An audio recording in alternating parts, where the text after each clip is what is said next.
Right now, the Brewers set to take on the Dodgers. Game 1 of the National League Championship Series. We are live at American Family Field as fans begin to file into the ballpark. Plus, phase 1 of the John Nolan Drive construction project is officially underway. We're live at the scene with traffic impacts and suggested detours. And later, taking steps towards peace in the Middle East, how the local community is reacting to the ceasefire agreement in Gaza. And we welcome you to News 3 Now at 6. Good evening. Thanks for joining us. I'm Eric Franke. And I'm Sarah Carlson. After beating the Chicago Cubs in Game 5 of the NLDS, the Brewers are now 4 wins away from heading to the World Series. That's right, Sarah. They beat the Cubs. And to do that, Milwaukee will now have to beat the defending world champion Los Angeles Dodgers, starting with Game 1 of the NLCS tonight at American Family Field. Today's Shaw live outside the stadium as anticipation continues to build, leading to that first pitch. Tanasia? Hi, Eric and Sarah. I can just feel the anticipation from this game as we walk into this next series against the Brewers and the Dodgers. Listen, now, of course, we see a lot of fans that love Milwaukee, that support Milwaukee, and we see those blue and gold colors all around American Family Field here in Milwaukee. But I have to say, I did see a good number of Dodgers fans here in Milwaukee as well. And, you know, usually there'll be tailgating going on, but because first pitch is at 7:08 and that's less than an hour away, right now the tailgating is wrapping up. You know, it's kind of like the party is over. Now it's time to get serious and support our teams as we figure out what's going to happen tonight. And as we know, we are going to have a lot of coverage on this game tonight at 10 and well into the morning as we wait for those results. But for now, I'm going to send it back to you. And, you know, it's so much fun out here. The fans are just cheering them on inside the stadium. Now, I'm outside, so I'm kind of missing that action. But we're going to send, you know, good vibes to the Brewers today. Like you just heard, go Brewers. Sounds great. Thanks, Tanasia. And speaking of anticipation, this is a different kind, but the highly anticipated first phase of that John Nolan reconstruction project is officially underway. This one isn't quite as exciting, but News 3 Now's Jalen Banks joins us live from John Nolan Drive. Jalen, what's it looking like out there right now? Eric and Sarah, today marks the first day of a multi-year reconstruction project for John Nolan Drive. I'm currently at the intersection of Lakeside Street and John Nolan. This is where the lanes get reduced down to 1 lane, and this is going to last for the next 2 years. Now, we had the opportunity last week to speak to a few of the engineers that have been a part of the planning project for 5 years now, and they say that the first phase of this 3-phase project is the most extensive because it includes several bridges that'll be either built or worked on over the next 2 years. Now, John Nolan, as we all know, is one of the main thoroughways that lead into the downtown area. I had the chance to speak to one Madison resident who uses John Nolan regularly, and they say that they're going to have to make some adjustments over the next 2 years. I'm going to look at maybe working from home on days maybe where I see traffic being busier. I mean, it's already a pretty busy road in the mornings. We've got the bus lanes now that are bus only that take up some space. And so, yeah, I mean, there's also, I think the speed limit there is also 25 miles per hour. So I think it's going to be a lot more volume at a lot slower pace. Now, the tentative timeline for all 3 phases to be completed will end in 2029. The construction will go all the way up to the Beltline. Again, this is just day 1 of essentially a 4-year project. So we're going to continue to cover this and how it impacts the Madison Metro as the construction project continues to go. But I'm going to send it back to you guys in studio. For now, reporting live from John Nolan, Jalen Banks, News 3 Now. All right, Jalen, thank you. And as part of this project, they will rebuild the 6 existing bridges, add 3 more, expand bike and pedestrian lanes, upgrade storm sewers and traffic signals. Now, the best way to get around that construction if you're heading downtown would be to take South Park Street to West Washington Avenue. A man is in jail after allegedly swinging a knife at people on Madison's east side this morning. Officers were called to Rethke Avenue, just south of the intersection with U.S. Highway 151, just after 12:30 a.m. The 65-year-old man was taken into custody without incident. He faces 2 counts of disorderly conduct while armed. Turning to weather, a bit of a rainy start to the week, and we could see some more. Here's Chief Meteorologist Alex Harrington with our forecast. Indeed, that rainy start, 10th 2/10 of an inch, not a whole lot of water out of that event. That's been kind of the theme here with our weather events the past couple of weeks, if any, but we do have more rainfall in the forecast. Tuesday night going on into Wednesday, so that's just in about 24 hours, expecting more showers for parts of southern Wisconsin. I want to emphasize parts. Then a good chance for rain Friday night going into Saturday with another weather system. But let's take a look at our temperatures out there right now, where we see the upper 60s off to the west. Those are the areas that saw sunshine after those showers ended earlier. So 67, 68, 69 in the Wisconsin River Valley, in contrast to 61 to the east of Madison in Watertown. That's where the clouds and those few raindrops held on just a little bit longer. We see that same story here in Dane County. 63 degrees from Madison areas to the east, upper 60s to near 70 out towards the Sauk City area, where that sun came out a little bit earlier to warm things up. Beautiful evening, in my opinion, for early to mid-October. Temperatures falling down into the 50s when you join us again during our 10 o'clock newscast. But when I come back in a little bit, we're going to track with Future Track those showers entering the picture on Tuesday, when they peak, and how much water you can expect with that weather system. You don't want to miss that in a few minutes. All right, Alex, thank you. A relief. That's what Palestinians and Israelis in Madison are saying about the apparent end to the conflict, which started almost 2 years ago now in Gaza. That conflict caused some division here at home, too, between different groups. But as they tell our Armand Rahman, it's all about looking forward now with cautious optimism. At the Hillel building on UW-Madison's campus, this display has been honoring the Israeli hostages taken in the war between Hamas and Israel since October 7th. Now, students and faculty say it's with joy that they'll be taking it down, as all living hostages have been freed by Hamas. One of my friends is back home, and it was great to see it. It's been 1 whole year since I last talked with Israeli student Matan Ivri about how he feels the war in Gaza is affecting the presidential election. Fast forward to today, and all living Israeli hostages, including a friend of Matan's, are back home. One of my friends from a few years ago, when I worked as a gym instructor, one of the people that came to work with me, I was following it tightly, and all his family and friends are super happy right now. For once, positive things came to mind when he and others heard about the ceasefire. Everyone are grateful. I mean, first of all, excitement. But for Palestinian resident and UW-Madison alum Shafiq, the excitement is cautious. I mean, we've seen numerous times that Israel has broken ceasefire agreements. The involvement of the U.S. and UK former Prime Minister Tony Blair in the governance of Gaza is not something that I would envision. Governance is a sticky issue. Under Trump's plan, an international body will oversee the territory, but Hamas maintains Palestinians should be the ones to work that out. It's the path forward that Shafiq says the world should still pay attention to. I think we still see like Netanyahu saying there's not going to be a Palestinian state. He's standing by that. He's staying firmly. There won't be a Palestinian state. We still see settlers in the West Bank.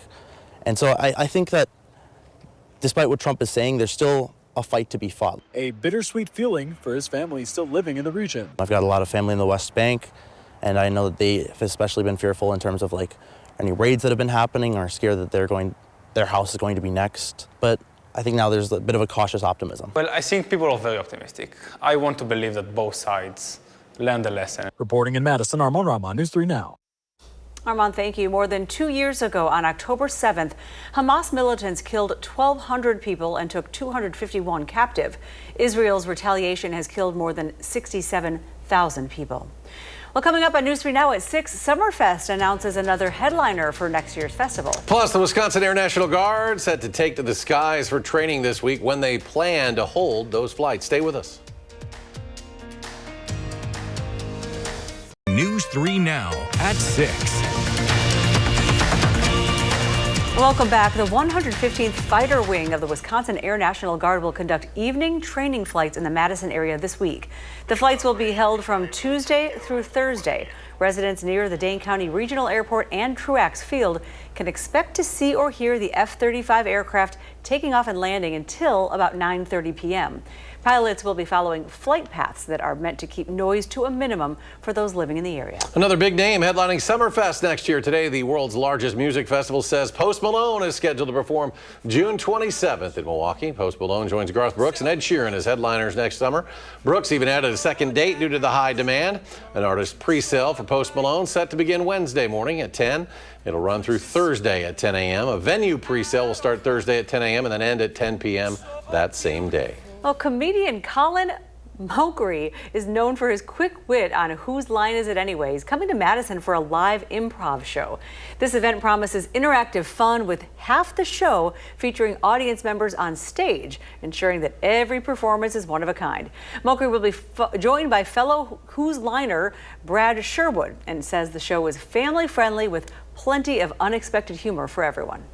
We like to say it's sort of a live version of Whose Line Is It Anyway, but without the dead weight. And you know who I'm talking about. So everything starts with a suggestion from the audience. We have audience members on stage with us for about 50% of the show.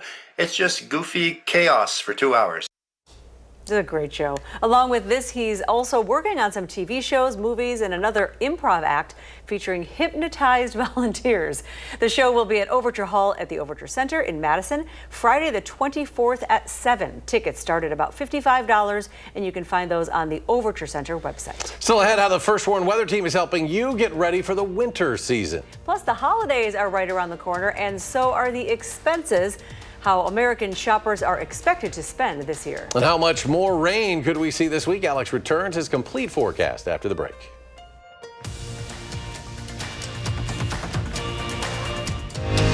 You're watching News 3 Now at 6. Yes, it's true. The holiday season is fast approaching, but with the murky economy picture, many may not be in the spending spirit. In a new survey from Bankrate, 41% of respondents say they're concerned that holiday gifts will be more expensive this year, and roughly a third of them plan to take on debt. Bankrate says the survey also found fewer people are planning to travel during the period between Thanksgiving and New Year's. We see that only 21% of U.S. adults are planning holiday travel this year. Last year, it was 27%. And I'm surprised that this is going down just because through September, the TSA has actually processed more air travelers this year than last year per day. So for those who are planning to go home for the holidays, travel experts say there is still time to book. And when it's time to travel, be prepared with your airline's app on your phone. You can track and then rebook if necessary. After another successful year, the Coats for Kids campaign is getting ready to give away everything collected. And this year, the campaign took in 4,625 winter coats, so there is plenty to hand out. If you or someone you know needs a warm coat to wear this winter, stop on out to see us on Distribution Day, Friday, October 24th, 4 to 6 p.m. at 3 different Boys and Girls Clubs locations in the Madison area. And with fall temperatures moving in, that means winter, of course, isn't too far away, but are you ready for it? Well, tune in this Wednesday on WISE TV right here at 6:30 after our News 3 Now at 6 newscast. Our First Warn Weather Team is getting you winter ready. And in that special, they'll take you inside the National Weather Service in Milwaukee to show you how winter storm warnings and advisories are issued. For winter storm warnings, say our typical guideline is about 6 inches of snowfall. But it can be a big difference if we're going to get that 6 inches of snowfall in like 3 hours versus 24 hours. And don't forget to tune in to the Winter Ready Special. That's just one of the topics they'll cover this Wednesday at 6:30 p.m. right here on Channel 3. And for those of you enjoying this fall-like weather, we could see more rain later this week, and Alex has the complete forecast. Yes, that's correct. We had a couple of showers this morning, maybe 2/10 at most. At most, we have more rain chances here Tuesday night going on into Wednesday, and then another good chance of rain Friday going into Saturday. During this newscast, we're going to focus here on Tuesday night going on into Wednesday, but at 10, we'll take a peek at that Friday and Saturday weather event. Here are the showers. Future Track projecting right about this time tomorrow night, 24 hours from now. Maybe a shower in Madison, perhaps a shower extending down to Platteville, but better chances as we go into the overnight hours. So we're talking 2, 3, 4 o'clock in the morning for areas along I-94, the Wisconsin River Valley, and areas up towards the north. Have the better chances for rainfall. This is good news for areas that need rain, and that's all of southern Wisconsin. Notice how sparse the rainfall activity is for, let's say, the Wisconsin River Valley, Madison areas to the south. And that's an important point here to call out, that anywhere from a tenth to maybe quarter of an inch for areas north of Madison. Madison areas to the south will be lucky at this point in time unless this band changes its track a 1/10 of an inch at most. And why this is so important is areas near the Wisconsin-Illinois border. Our friends in Monroe over towards Janesville, they desperately need these raindrops right now. As moderate drought builds into southern Wisconsin, this is deja vu. This is similar to what we saw last year with that dry condition spreading across southern Wisconsin. We need more rain. I understand the farmers need to get their crops in as well, and we'll balance all of this out here with more rain chances. So the bottom line on that, rain showers Tuesday night going on into early Wednesday, a slight chance Wednesday afternoon going into Thursday, good chances for rain Friday night and Saturday. And again, I'm going to give you a first glimpse of that weather system tonight at 10. 40s for low temperatures tonight, so no frosty stuff for your Monday night. As we go into Tuesday, temperatures are going to have a range here. 50s to the north and to the west. La Crosse up towards Camp Douglas because the clouds will start to fill in a little bit earlier out ahead of that weather system. They'll take a little bit later, so areas Madison and points to south and east. That's why we've got a 66 in Madison, 66 in Monroe, and our friends in Janesville at 67 degrees. Overall forecast here, we do have raindrops in this forecast. It's Tuesday night again, high temperature of 66 in Madison, that 58 on Wednesday. That's close to normal still, though, for this time of year, although a bit of a shock to the system because not too long ago we were in the 80s to near 90 degrees. There's that warm day Friday at 74, staying at or above normal really for the next 10 days here with on and off rain chances. So again, our farmers want to get the crops in, but we also are balancing that out with some raindrop chances as well for southern Wisconsin because the ground is so dry. Yeah, it looks like a great fall forecast. Yes, it is Not overall. too cold And yet. been gradual too. It's not, 90 to 30 yes. in 5 days. Which can happen in Wisconsin. Alex, thank you. Coming up next in sports, Badger football head coach Luke Fickell talks about their upcoming game. Doesn't get any easier, folks. It's against the #1 ranked team in the nation, his alma mater, the Ohio State Buckeyes. Stay with us.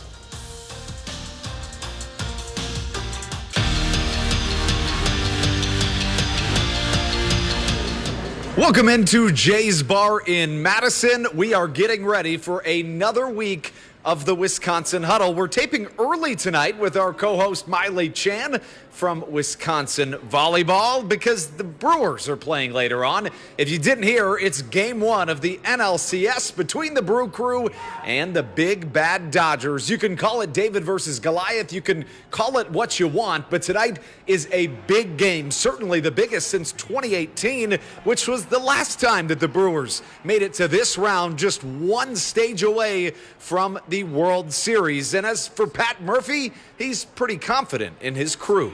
I admire this team. I admire the guys in the clubhouse, what they've overcome, what they're about. But the who that they are impresses the hell out of me. Just like how they go about their business, how they show up to perform every day, what they talk about, how they care about each other. They're not baseball players that are comfortable. They're still hungry. I'm just proud as hell of those guys, and I don't underestimate them.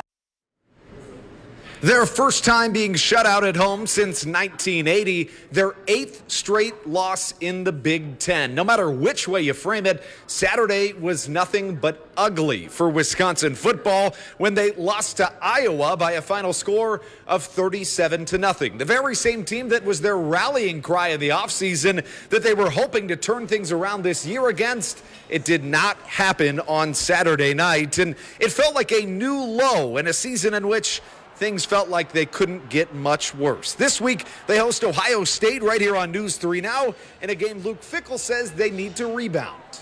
Obviously, we got a challenge in front of us, so it's really hard to dwell upon the things from last week. That doesn't mean we didn't address them, doesn't mean we obviously haven't watched and gone about the corrections of the things that we have to be able to do because we got to continue to move forward. But with what sits in front of us in particular this week, it's really hard to spend a whole lot of time dwelling upon last week, and we put that to rest.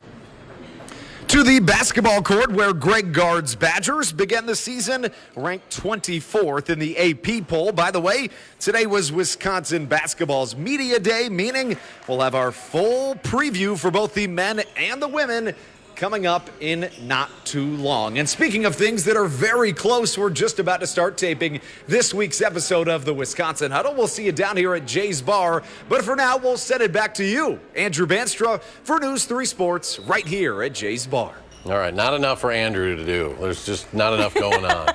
He's just a little busy. Andrew, thank you. Hey, a big shout out to end the show tonight. This young lady next to me. Young. She's very young. Completed the Chicago Marathon a little over 24 hours ago. There you are. That's crossing the finish line, right? No, I was in the middle of it. That's actually my daughter. Madeline. I'm feeling great today. So is she. She ran with me. There you are, She Madeline. ran. She ran fundraising for epilepsy. So that was the back of the shirt. There we are. This is all mid-race. We don't have a photo of me crossing the finish line yet, but she came all the way from Savannah, Georgia, in college to run this. It was pretty awesome. Raising money for epilepsy. And this was which marathon for you? How many have you run now? It's only been Chicago, but I've done 8. 8. It doesn't matter where. It's 26.2 miles in any city you run it in. It's a little different when you're my age. She was among 54,000 people who ran this year, and she finished in 26,501st, which is in the top half. And you were in the top 8,902nd woman to cross the finish line. So congrats. Thank you. We are all very proud of you. You worked so hard. I did. She was stressed out last week. You maybe couldn't tell on the air, but she was really stressed out. She didn't want to catch a cold the week before the race. Everybody's was my worried about biggest- that this I time of the year, know. but congrats to you and Madeline as well. Yeah, you thank guys should you. be proud of yourselves and the effort. And the fundraising effort too, which is really cool. It means cause a lot. Yeah. close to you. of Exactly. I have epilepsy. It meant the world to me that she did that for me. So. We're all very proud of you. What do we have left time? A little time for forecast? Little rain tomorrow. We'll talk about more rain at the end of the week at 10. All right. Thanks for joining us, folks. Have a good night. See you at 10.